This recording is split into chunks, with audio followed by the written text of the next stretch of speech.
नमस्कार, मैं संजीव सुमन आपका न्यूज़ 24 बाइट पे स्वागत करता हूँ। न्यूज़ 24 बाइट पे आने वाला बिहार से रिलेटेड बिहार की बातें जो एक स्पेशल बुलेटिन है, उसका मैं आज से नामकरण चेंज कर रहा हूँ और उसका नया नाम मैंने दिया है मगध भूमि।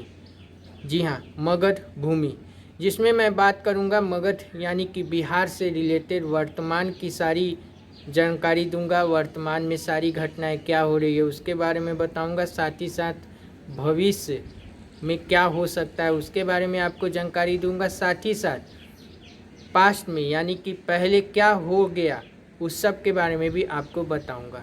तो आज से मैं शुरू कर रहा हूँ स्पेशल एडिशन मगध भूमि। तो शुरू करते हैं मगध भूमि का पहला एपिसोड। जैसा कि आप लोग जानते हैं कि बिहार की राजनीति में अभी उठापटक चल रहा है। बिहार में जदयू नीत एनडीए की सरकार चल रही है, जिसके मुखिया नीतीश कुमार अभी बिहार के मुख्यमंत्री हैं।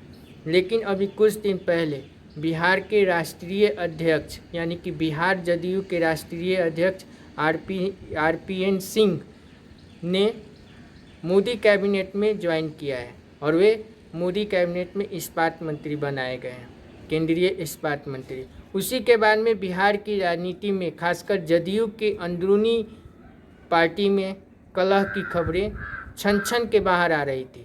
ऐसा लग रहा था कि जदयू के इस फैसले यानी कि नीतीश कुमार के अनऑफिशियली इसे ओके करने के लिए और खासकर आरपीएन सिंह को केंद्रीय कैबिनेट में शामिल होने से जदयू के सभी बड़े नेता नाखुश चल रहे हैं। खासकर कि बिहार के सबसे बड़े नेता जो नंबर 3 के या नंबर 2 या फिर मान लीजिए कि नीतीश कुमार के सबसे विश्वस्त ललन सिंह बहुत ही नाराज़ चल रहे थे। उसके बाद वे उन जदयू के द्वारा बुलाए गए किसी भी पार्टी या किसी भी पार्टी फोरम के बैठक में वे शामिल नहीं हो रहे थे और वे हमेशा इससे इग्नोर करते हुए अपने ही क्षेत्र मुंगेर में घूम रहे थे, यानी कि मुंगेर में डेरा डाले हुए थे।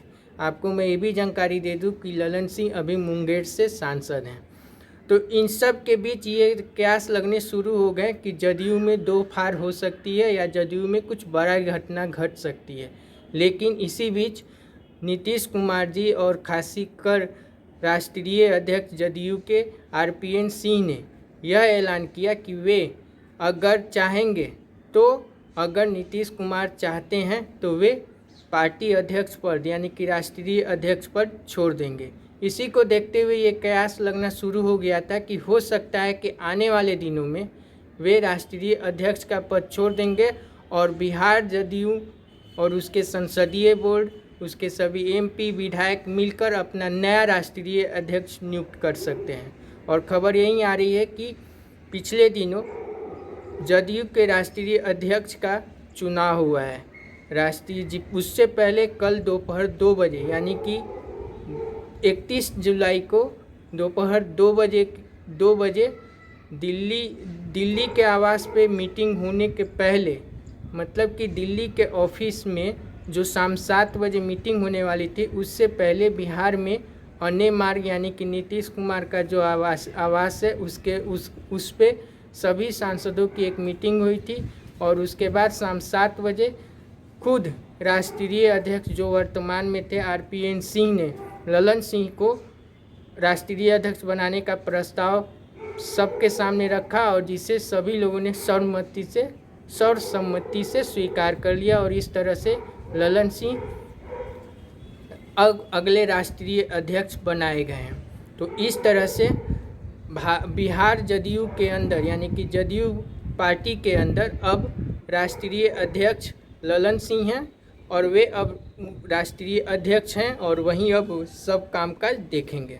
तो ये एक खबर थी जो जदयू में ऐसा लग रहा था कि उस दिनों के बाद या कुछ दिनों से चली आ रही सभी खींचतान को एक तरीके से रोकने की कोशिश की गई है।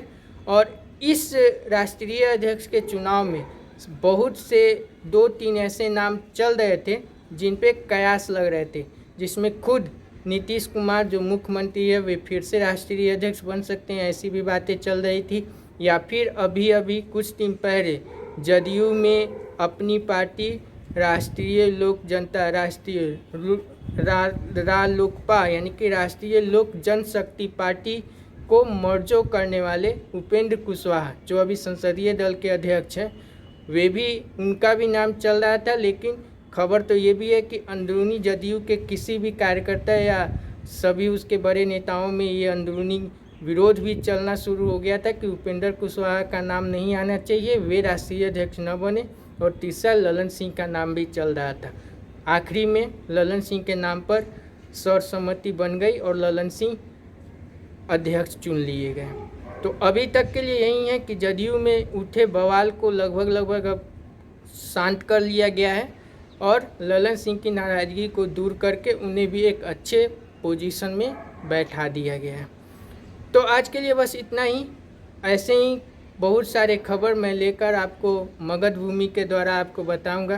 तो अगर आपको हमारा ये कंटेंट पसंद आए तो इसे लाइक कीजिए, कमेंट कीजिए, साथ ही साथ हमारे चैनल न्यूज़ 24/7 को ज़रूर सब्सक्राइब कर लीजिए। तब तक के लिए देखते रहिए न्यूज़ 24/7। नमस्कार।